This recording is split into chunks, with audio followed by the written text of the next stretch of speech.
Hello friends, I'm Abby and welcome back to another $1,000 Readathon reading vlog. This is week 3. I think it's week 3. And fingers crossed I'll be finishing the readathon this week. I'm currently on prompt 3 and I am 50 pages away from the end of The 7.5 Deaths of Evelyn Hardcastle, which I started reading in my vlog from last week. So let's do a quick check-in. I am 1 week away from Thanksgiving break. I cannot wait. I'm so excited to have a break and just spend some time reading and enjoying my time and relaxing and not having to think so much about work and having to spend so much time commuting. It's gonna be so great. I'm very excited about that. In terms of what I've been reading, I last checked in on Saturday, I think, and at the end of the last vlog, I obviously was reading The 7.5 Deaths of Evelyn Hardcastle. So my thoughts on this so far. I don't love the characters and the writing is a little bland for me, but the concept of this book is what's getting me through. I've been dreaming about it. I've been thinking about it nonstop. I want to know who killed Evelyn Hardcastle, why they did it, what the heck is going on. This book makes me feel dumb. It makes me feel like I would be the absolute worst detective. Maybe I would. But I'm excited to keep reading it. I'm so close to the end, and I think in the last 50 pages it's really gonna wrap up and I'm gonna figure out what the heck is going on in this book, and then we can move on to the next prompt. I've also been reading The Wicker King by Kay Ancrum, and I started this last night, so this was Sunday night. I started it after dinner. I went to bed at 9 p.m. So within like a 2-hour span, I read 200 pages of this book. And it's only 300 pages long. So obviously I'm enjoying it. I'm reading it pretty quickly and I'm flying through it because of the writing style and the way that this book is set up. So this book is about 2 boys, Jack and August, and they are both really good friends from childhood. They've been close for years, and Jack has some kind of hallucinatory disorder where he is seeing visions and he sees this whole other fantasy world overlaid on top of the world that they're currently living in. And August is kind of being sucked into this world with him and is being convinced that what Jack is seeing is real, and so they are going along on this adventure, on this quest to kind of save this fantasy world that's happening. It is set in high school. It's a young adult book. It's a very interesting mix of August trying to figure out what's going on in Jack's head and trying to figure out what's real and what isn't, while Jack is off on in his own world and in his own head. They have a couple interesting friends that I'm really enjoying. This is marked as LGBTQ on Goodreads, so I think that both of these characters, Jack and August, might be bisexual, because I've seen some people talk about the bisexual rep in this. And this book is mixed media, so as you can see, there are some mixed media elements in this. We have pictures every once in a while. This one, it's very interesting. I'm really enjoying it. I also love, as you could probably tell, the pages as you go get more and more dark. So it starts off like regular pages and then the darkness kind of creeps in. It's very interesting, and the chapters are very short, which I'm enjoying, and it makes it so quick to read. I will probably finish this week as well. On top of that, I am listening to the audiobook for The Rose and Dagger by Renee Ahdieh, and this is the sequel to The Wrath and the Dawn, which I read earlier this month and I talked about in my first $1,000 Readathon reading vlog, and I'm already loving it. I couldn't wait to pick up the sequel. I am obsessed. So I'm definitely going to keep reading to figure out what happens with Sherazade and Khalid and Tariq and all of these other characters. The Rose and the Dagger, I'm not going to tell you a whole lot about the plot. Of course, there's a love triangle going on and all kinds of additional stuff happening in the second book. They've been separated and all kinds of juicy goodness is happening. I'm really enjoying it. There's much more of a political aspect and a social justice aspect to the second book, whereas the first one was very heavily romance. But of course the romance is still present and I'm loving it. Okay, let's get into an unboxing. I got a thing from Waterstones. I know what it is. It's a pre-order that I pre-ordered a couple months ago. I'm so excited. This is The Betrayals by Bridget Collins. Oh my gosh, that is sickening. I forgot it had sprayed edges. I'm disgusted. Okay, it's also signed by the author, which I love, and I think that this is one that has a really beautiful naked cover. So let's, oh look, it has the same inside as The Binding by Bridget Collins. All right, let's take this off. Oh, it looks amazing. Oh my gosh. Look at that. Oh my gosh, this is absolutely gorgeous. I'm obsessed. I love getting beautiful books. I don't know if this is young adult or adult, but I'll tell you about it anyway.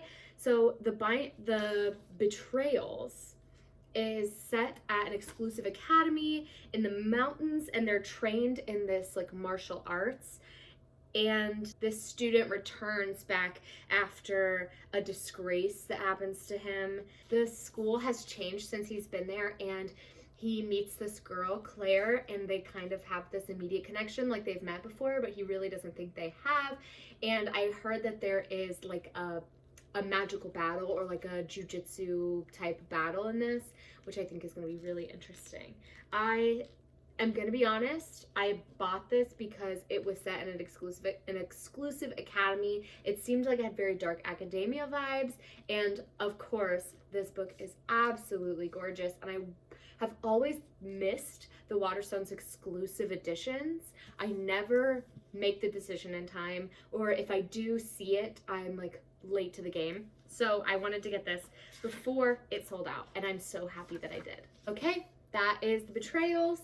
I am going to keep reading The 7.5 Deaths of Evelyn Hardcastle because I don't know if I'm going to be able to finish it before Brent gets home. Food is in the crock pot, so I don't have to cook tonight, but I will have to stop reading early because he's getting home early and I worked late. So I don't have as much time to read before he gets here, but I'm hoping to get a little bit of a chunk, maybe like 25, 30 pages out of my 50 pages left of this book.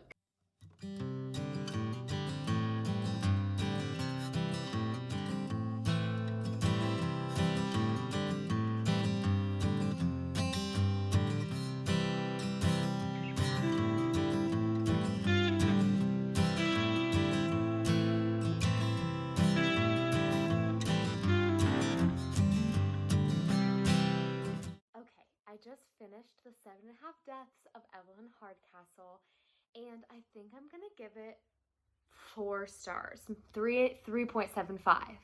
I think that this book is such an intricate puzzle of information, and I think it would be so cool to reread it. It's definitely one that I will probably pick up again to see what I catch the next time I read it that I missed the first time, because now that I know who the murderer was, I can go back and kind of pull all those pieces out and look at them from a different angle. I think the concept that was brought about in this book, the reasoning behind what brought Aidan Bishop to Blackheath, is so fascinating and really added such a cool and like much more impactful element than I expected. I was kind of like, meh. And then when they finally revealed what was going on and why he was there and why Anna was there, I think that it really added an extra element for me that I truly enjoyed. Now, I mentioned earlier that I didn't love any of the characters. I didn't connect super deeply to any of them, and I still think that's true, but every character in this book has a vice of some kind. They are all morally gray characters, so when Aidan is in their body as his host, he is kind of getting from them and becoming more like them. All of their negative characteristics, all of their vices are really playing a part in his life, and he's paying that toll. I also think that it's clear by the end that all of the characters gave Aidan something different, something specific, and something great that he could use to help solve this crime. So Ravencourt gave him intelligence, there was courage. Overall, I didn't connect super well to any of the characters, but I understood all of their purposes, and I did really enjoy it. Something else I really liked was the way Blackheath is so isolated. The whole book is taking place in one manor, in one house, and it's such an isolating, and of course the characters are feeling isolated because they keep waking up in this house at the start of the same day, just in a different body. And of course that's isolating and scary, and so having the setting be this one house was so cool, and such a solitary setting that I think if this had taken place in multiple settings, that it wouldn't have been as ingenious as it was. And of course, they're talking about settings outside of Blackheath, but we never get to see it, and it just makes you as the reader feel so much more isolated as well. I think the way this all came together was very, very cool. I think the idea of Aiden losing himself in these different characters was really cool, and trying to find what pieces were truly him. And by the end, the longer he spent in the bodies, the more of himself he lost. And so by the end, trying to find the true pieces of himself was really, really cool. So I really enjoyed it. Overall, I think that it did a great job of being a fantastic new murder mystery. It's not like anything I've ever read before, and it did have a great message about rehabilitation and becoming your best self and not giving into past issues or past experiences that have shaped your worldview. Overall, like I said, maybe a 4-star. I think it had a lot of great pieces, some that were a little bit questionable, but overall, I really enjoyed it, and I'll probably reread it. And with that, I'm done with prompt 3 of this readathon. So I am going to pop on some headphones so that I can watch this and insert the clip and find out what my next read is going to be. And I'll be asking you whether you liked the main character. Okay, so she's asking whether I liked the main character. I mean, I'm not going to say yes. She has yes, no, kinda, and DNF. So it's not yes or DNF. I think I'm going to go with no. Ugh, so you had a terrible character to read about. That sucks. Let's see how you get on better with the next book. So your next prompt is yellow. And there are so many ways you could interpret this. So you could read a book with a yellow cover, like Patsy by Nicole Dennis Benn, or you could read a book that just has a yellow spine, like Apple Tree Yard by Louise Doughty. Yellow.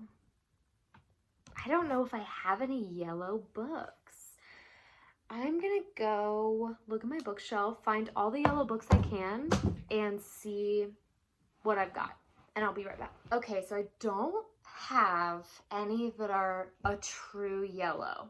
So I found some that are gold-ish, or a yellow-ish color, and we'll see what I decide to go with.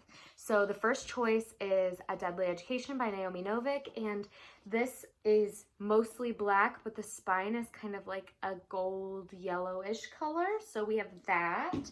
Bringing Down the Duke, which is more of like a tan, like a light yellow tan, but there is like a little bit of yellow in this costume or in this outfit, so maybe this one. And then I also have this one called Sky in the Deep, which again is gold, but the colors are mostly black and yellow, or black and gold, so I could go with this one as well. Let's look at the page count for these, because that's gonna affect how I feel. This one's like 356, 335, and Deadly Education is 313. Ooh, I might have to go with A Deadly Education by Naomi Novik.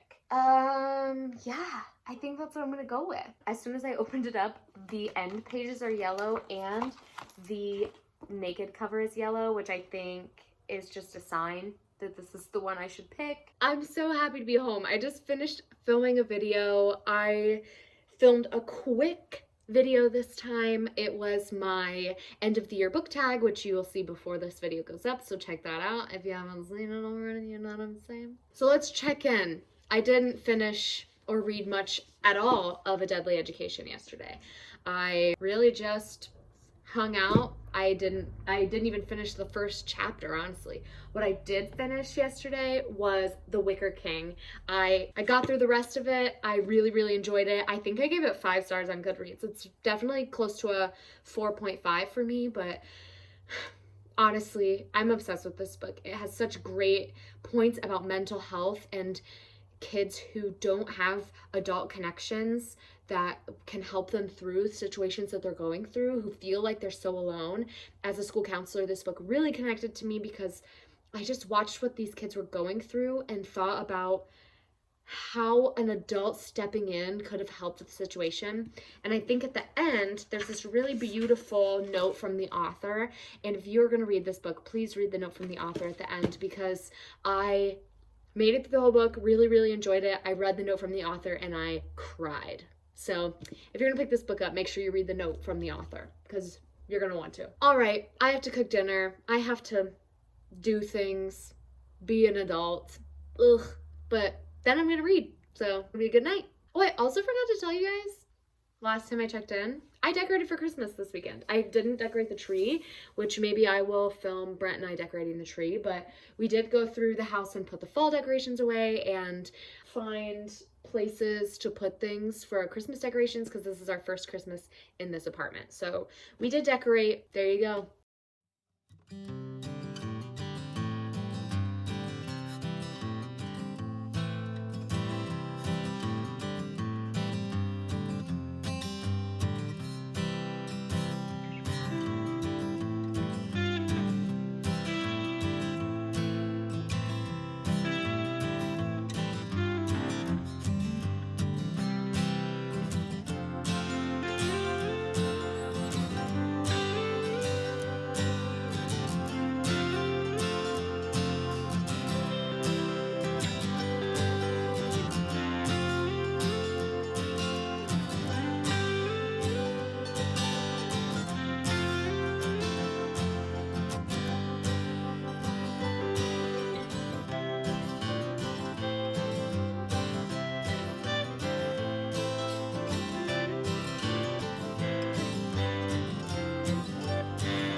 Hello everyone, I'm home from work and it's honesty time. It's been a long few days. I'm exhausted and I really haven't been reading much at all. So I'll give you a quick update about what I have been reading, and then I'm gonna go read a little bit more. But what I've been doing instead of reading has been nice as well. I just think I've been in a little bit of a reading slump. I've been spending time with Brent, and I finished season 2 of Pen 15. I loved it. I'm waiting anxiously for season 3 to someday come out.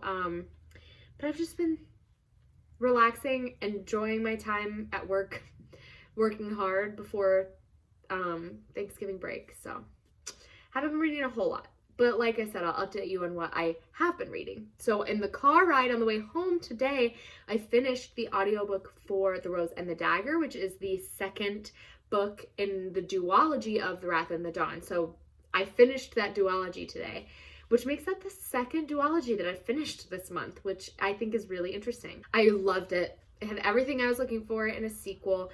I think that I'm going to give it 4.5 stars. It's not like a full 5-star for me. I think it just didn't reach the point that I needed it to reach. It wasn't as elevated as I wanted it to be, but it had all the elements of a great sequel that I love. So the first book, which I talked about earlier this month, was more about the relationship between Khalid and Sherazad, and then The Rose and the Dagger is the sequel to that, and it focuses more on politics and on a war that's growing in the 2 different regions and kind of all of that coming to a head. It also has more magic involved, which I really enjoyed seeing, and I wanted more of the magic. I wanted more of the family drama because it brought a bit of the family drama in, but I just didn't get everything I wanted. But the relationship aspects were wonderful, and I loved seeing Sherazad and Tariq and Khalid's like love triangle. I loved seeing Shahrazad's sister come out of the woodwork and kind of have her own part of the story. The sequel had more points where it like jumped perspectives. It had more than just Shahrazad and Khalid's perspective, which I enjoyed, but I kind of just wished it had stayed between the two of them. That's just my opinion. I guess I'm fine with like Tariq and Irsa, like they were fine, but I didn't love when it jumped to like people who are way out in the desert, like talking about the politics. I just feel like it didn't add enough to the story that I really loved it. But I loved the story as a whole, so I highly recommend that duology. I also started a book this morning that I read during my lunch break and I finished half of because I'm flying through it. It's so quick to read. And that is Memories in the Drift, which is my Amazon First Reads choice of the month. So I'm reading it on ebook. I'm loving it. I've already cried in the first half. I felt very heavy and sad. So it's definitely not a lighthearted book. But that is all about this woman named Claire who is 36 and she is 10 years into a memory loss lifestyle. So 10 years prior, when she was 26, she had something happen where she now has no short-term memory. So she's very organized and makes a lot of lists and has a lot of planners, and she keeps track of her life that way and is kind of living her life for the past 10 years through these post-it notes all over her house and these notebooks that tell her everything she needs to do, everything that happened the day before, and she forgets things within a few minutes. So she doesn't have much memory at all, and if she doesn't write it down, she doesn't remember what happened. And it's kind of exploring how relationships are hard, friendships are hard. She, in her mind, only has memories. Her most recent memories are things that for other people happened 10 years ago. And so it can be hard for her to move forward. And it's just so heartbreaking, but also gorgeously written, beautiful, and heartbreaking in the most beautiful way where I want to keep reading and I want to know what happens. Of course, like I said, I already cried once, so I'm fully expecting to be wrecked by the second half of the book, and I will definitely let you know how that goes. In terms of A Deadly Education, I have read 100 pages exactly, and I'm liking it. It took me a little bit to get into the writing style. It's definitely very info dumpy, and with such a magical setting where it's this magical school filled with monsters that have different names and filled with magical abilities and magical trades that people have that are not familiar terminology for me. So reading about all of that in kind of an info dumpy way was not great. I didn't love that, but now that I'm 100 pages in, I'm enjoying it more.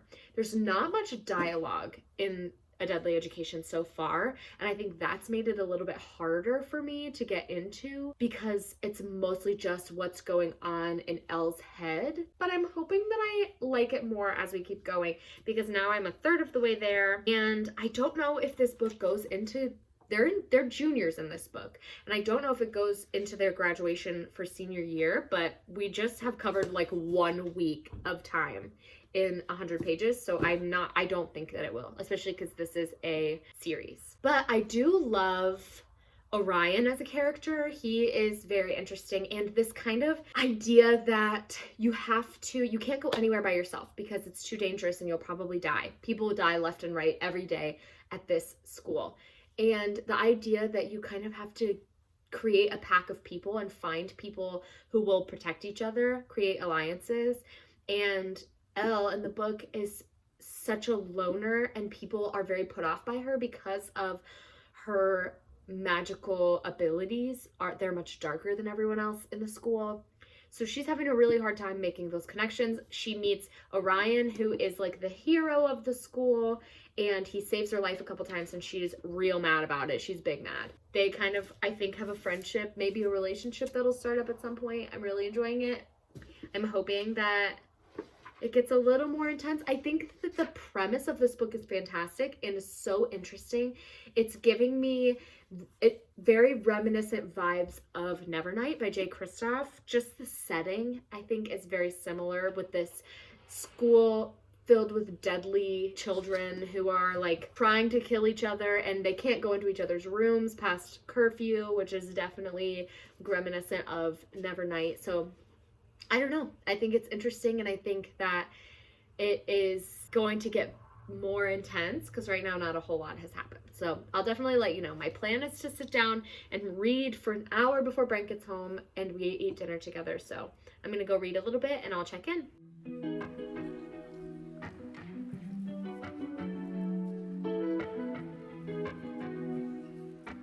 Hello, I'm going to update you as I walk today because I'm frantic. I'm frantic always. I have no control over what's going on in my life. I have too many things to do. So I'll just talk while I walk and take myself upstairs. I am home from work. I'm dropping everything. I'm home from work and I am settling in. I am making an apple crisp tonight, so I have to get the stuff together for that and make that. You guys can come along with me while I make an apple crisp. I am not updating you on anything reading wise, except that I read maybe 30 more pages of A Deadly Education last night, and it's intense. I honestly was like super grossed out by it. Like the monsters are so fascinating, and the whole function of this scholomance that they're in is so fascinating.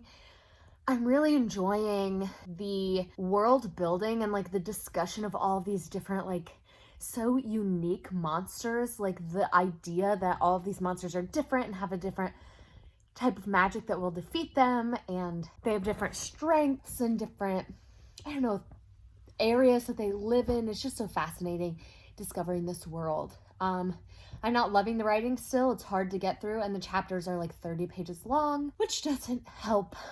Should I be this winded after walking upstairs? I should probably work out more. Jeez. But anyway, I am just kind of in a reading slump, as I mentioned yesterday.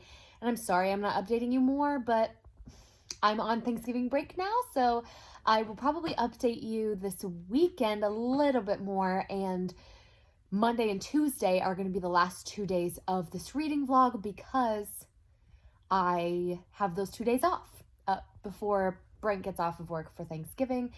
So I'm going to spend those days reading and updating these vlogs. I will see you all when I have more to talk to you about, or you'll see me making an apple crisp.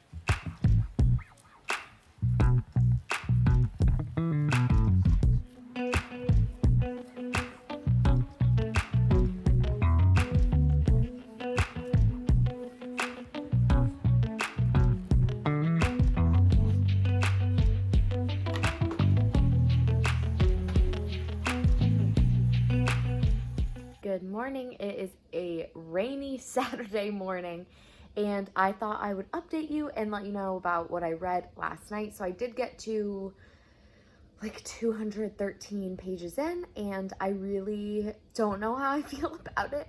It's taking me so long to get through this book, and I think it's partly the writing style and partly the long chapters, but it's just taking me so much longer than I expected it would.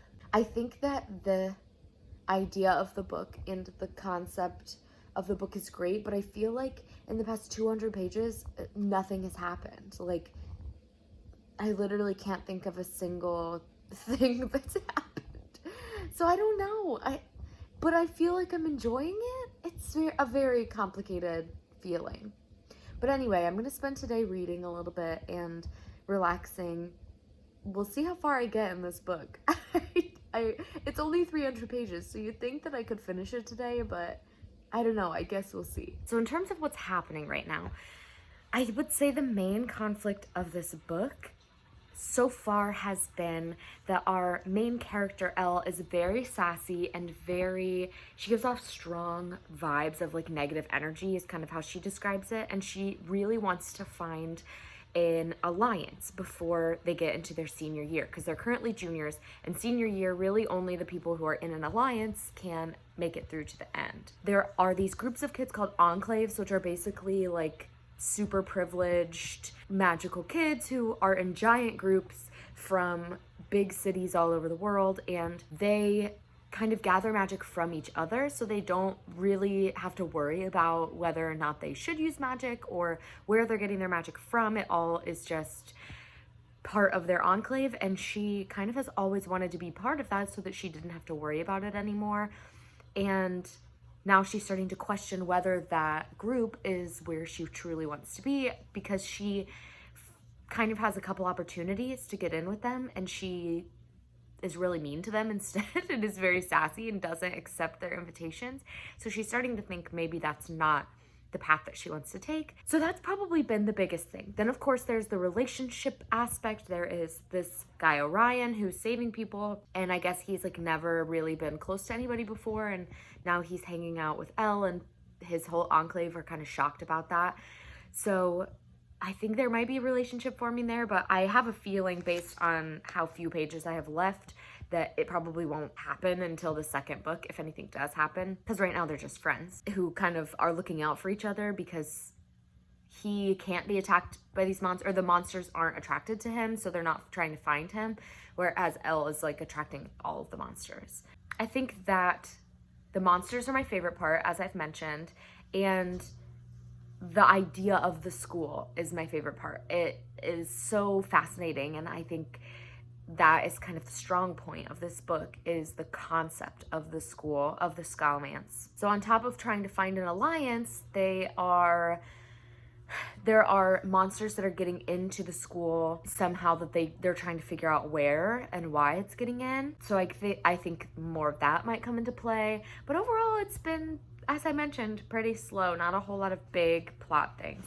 I do love Elle as the main character being in her head. She's very sassy. She thinks through a lot of things fully, and that can cause kind of like giant paragraphs, but I do really like her, and I like her as a protagonist. I find myself rooting for her, and I think that the writing style isn't necessarily working for me in this right now, but I loved Naomi Novik's writing style in Spinning Silver, and I think the difference was the atmosphere, because this writing style works well when the plot is kind of a slow burn fantasy, because in Spinning Silver it made you feel cold, it built the world slowly, and it was a slow moving novel, whereas this is only 300 pages and should be super fast paced. It's a school of magical kids filled with monsters where people are dying and killing each other. It should be super fast paced, and it's just not.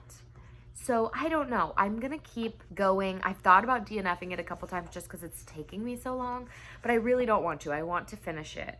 So I'm gonna keep reading, and I will check in and let you know how I feel. Okay, I finished A Deadly Education by Naomi Novik, and I don't know how I feel about this one yet. I think I'm gonna have to think about it a little bit, because in my opinion, the last chapter was the best chapter of the book, and the most happened. And I just really was drawn in by the last chapter, but everything before that didn't draw me in like I hoped it would. I think I will continue reading it because I liked this one enough to want to know what happens, but I will, of course, let you know if I eventually do read the second book, which comes out next year, I think. But overall, I don't know what my rating for this one is yet. I don't know. This is not going to be a great update for you if you want to know like my in-depth thoughts. Maybe my wrap-up, I'll have a better summary of how I'm feeling. But you know what that means. It's time to find out what my next prompt is going to be for the 1,000 Doors Readathon. So I'm going to pull up prompt 4, which was Emma's video at Drinking by My Shelf, and I'm going to see where her question takes me. Okay, so have you gone and come back? You've gone and come back? Okay, assuming that you've finished now, the next thing I want to know is, did you like the setting of your book? So I'm going to show you 4 doors, one for if you loved the setting, one for if it was okay, one for if you really didn't like it, and of course one for if you DNF'd the book. Off you go. So here's what I'm thinking. I think the premise of the setting in this is really, really cool. I think I should have loved it, but I think because of the writing style, I didn't get everything I wanted out of it. but I think because of the premise, I can't say no, but I can't say yes. So I'm gonna go with kinda and see where that takes me.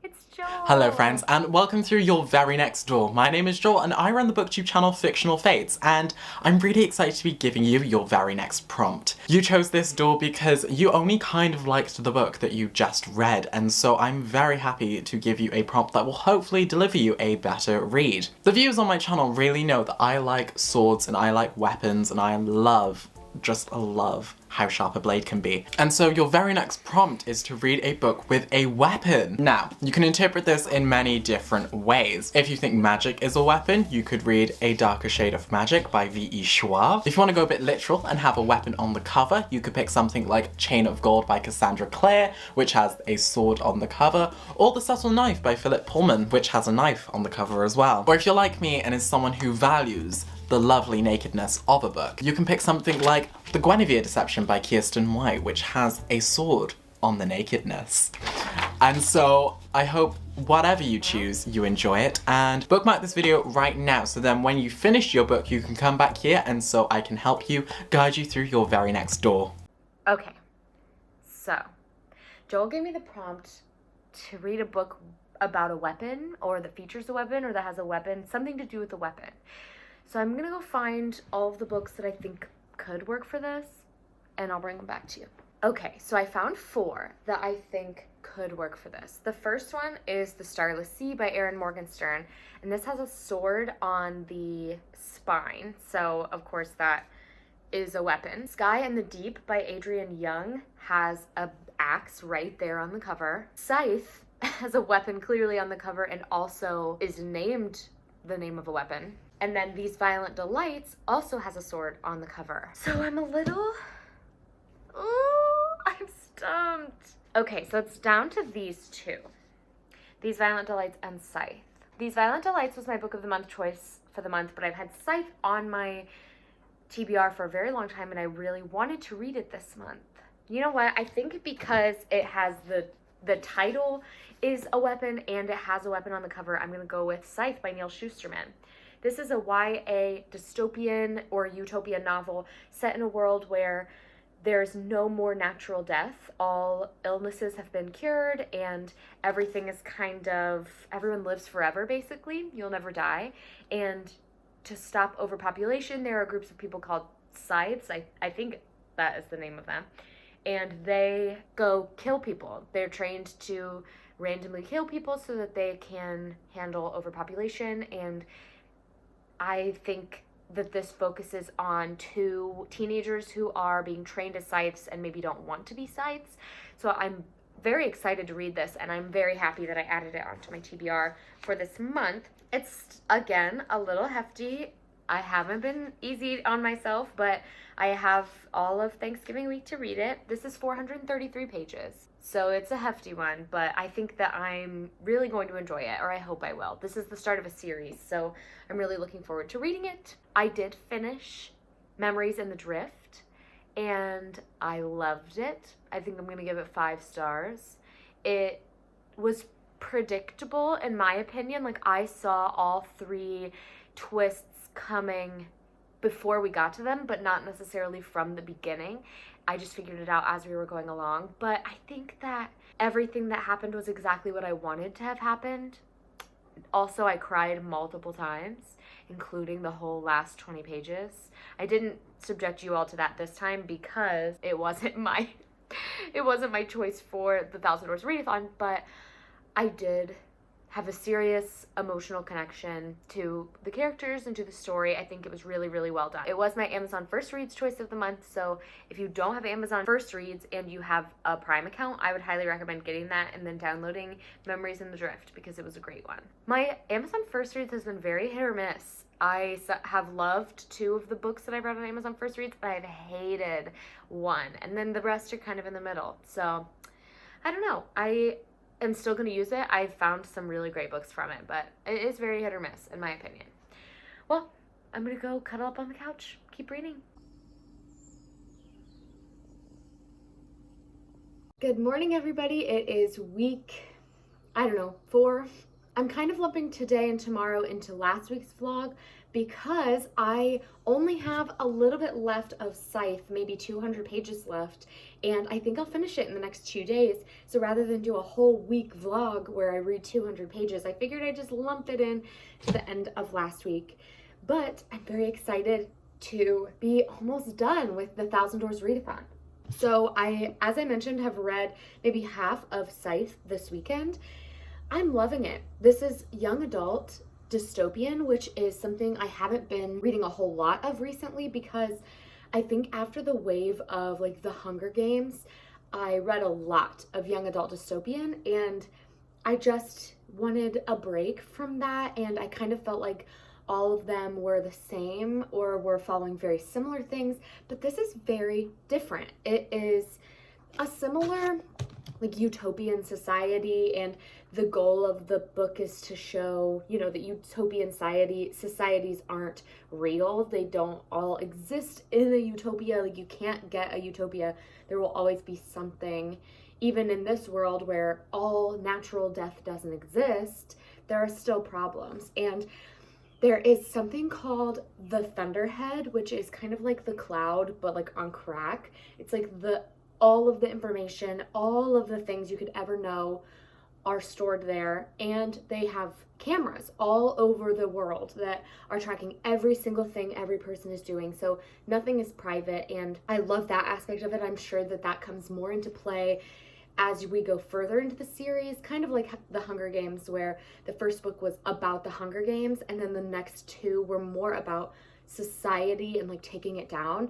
I think that's what's going to happen with Scythe, because the point of this book is not the society necessarily. It's more about the two apprentices, Citra and Rowan, who are kind of wary about being a scythe, but they're both finding their way and are being trained as scythes. Something that just happened recently is that they have now turned it into a battle between them. So rather than one of them becoming a scythe and one of them returning home, whoever becomes a scythe has to glean or kill the other person.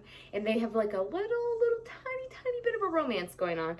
So I think that it's going to be so fascinating. There was a big plot twist recently, and things like switched up a whole lot. I think this book is so fabulous. It's really just everything I wanted in this book. I'm reading it quickly, which is why I think I'll have it done by tomorrow, especially because, as you may have noticed, I'm home and I have the whole week of Thanksgiving off. So I have today and tomorrow to sit at home, relax, and finish Scythe by Neil Shusterman. I did finish Bringing Down the Duke by Evie Dunmore this weekend. I flew through this. I'm absolutely obsessed. This is one of my new favorite romance novels. It's a historical romance, and it has so much conversation about the suffragist movement and duty versus following your heart. I just loved it. I can't tell you a whole lot about it without spoiling it, so I'm not going to, but honestly, it was fantastic, and I highly recommend you pick this up because I loved it. It's got a nice steam factor to it. If you're looking for something steamy, but with more substance for a romance novel, it's not all steam. And it had some of my absolute favorite romance tropes in it. I'm not going to tell you because they're spoilers, but it had everything I personally love in a romance novel. So highly recommend this. And like I mentioned, I'm just going to spend my day reading this, watching Unsolved Mysteries. I might go to the bookstore just to celebrate being on Thanksgiving break. I probably won't buy anything. I have a bookstore that I absolutely love to go to. I've talked about it on my channel before, and it is so cute and just like a nice indie bookstore. And I have a couple books I want to get for people for Christmas. So I'm thinking I might go shop around there and see if I can find the books that I'm looking for at the bookstore so that I can support that business and indie bookstores as we go into the holiday season. So, plus, I just love looking at books. I just want to go look at some books and enjoy my day. So that is going to be all for me right now. I am going to get back to reading so that I can finish this book. And I'm gonna drink my coffee / hot chocolate. I made a hot chocolate, put it in a coffee. Again, highly recommend. And really just have a relaxing day. As you can see, I'm not trying today. My hair will not be done. My makeup will not be done. I will be in this sweater all day long. Okay, let's talk about Scythe. I'm obsessed with this book. I'm flying through it. I literally can't put it down. So I set a goal for myself today, since I had about 200 pages left, to read 100 pages today, 100 pages tomorrow, and I've already read 130 pages today, and it just hit lunchtime. So it's likely that I will finish this book today. I think that this book is doing so many things well, including taking turns that I did not expect. It's following what I think is a very traditional young adult dystopian path for a book, but the concept is so different from any other young adult dystopian that I've read that I love it. There's a little bit of a battle element, there is some societal pressure, there's some corruption going on.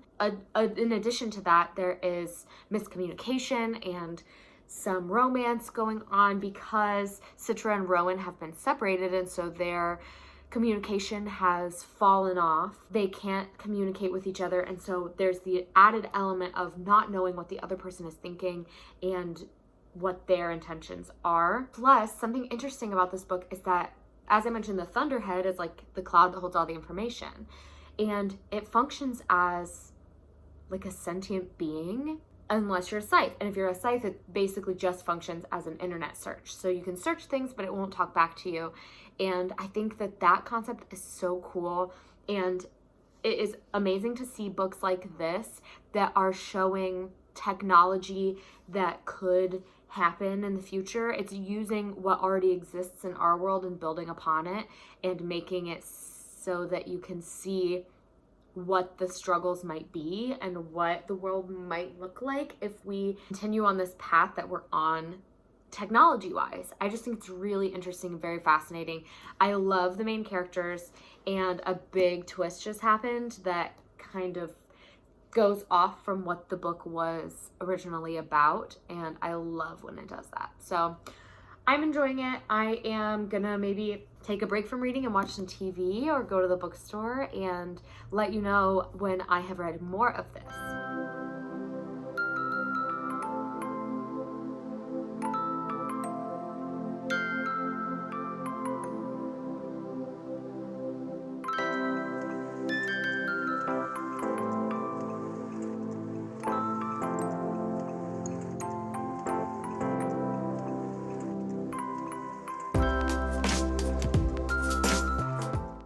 Finished it today. I did. I powered through it, and let me just say, I love it. I'm definitely going to keep reading. I hear that the sequels are not as good as the first one, but you know what?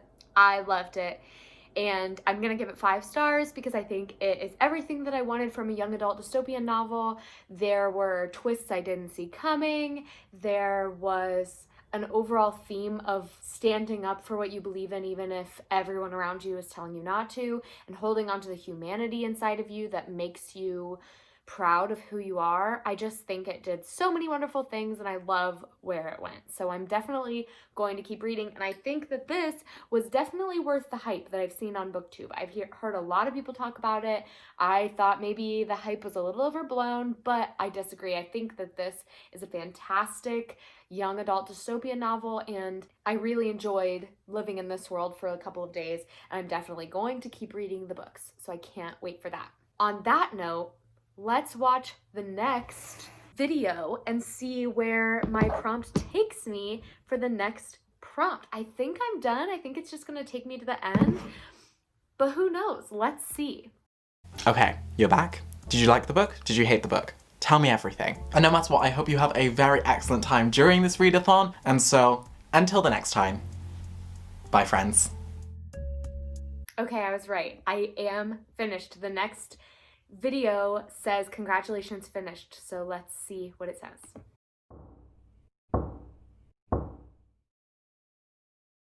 Hey everyone! Hey everyone! Hey everyone! Congratulations on finishing the first ever 1000 Doors Readathon. We hope you've had loads of fun. We've really enjoyed hosting and participating in it ourselves. And that's all thanks to you and our incredible guest hosts for making this such a magical experience. Mwah! Lots of love, take care, and I hope you read lots more good books. Okay, I officially finished. I'm gonna go gather the books that I read this month so that I can do a quick wrap up, and I'll be right back. So the first book I read was The Invisible Life of Addie LaRue by V.E. Schwab, and I read this for the first prompt. For Emma's prompt, that was 5, and this was a 5-star prediction and also the 5th book of the month book that I had received, and I gave it 5 stars. I absolutely loved it. It's one of my new favorite books of all time. I highly recommend it. Check out my first vlog if you want my full thoughts on this. Next, I read Crooked Kingdom, and this was for Meg's prompt of I'm back, and this I read as a sequel to Six of Crows. Again, I gave it 5 stars. I absolutely loved it.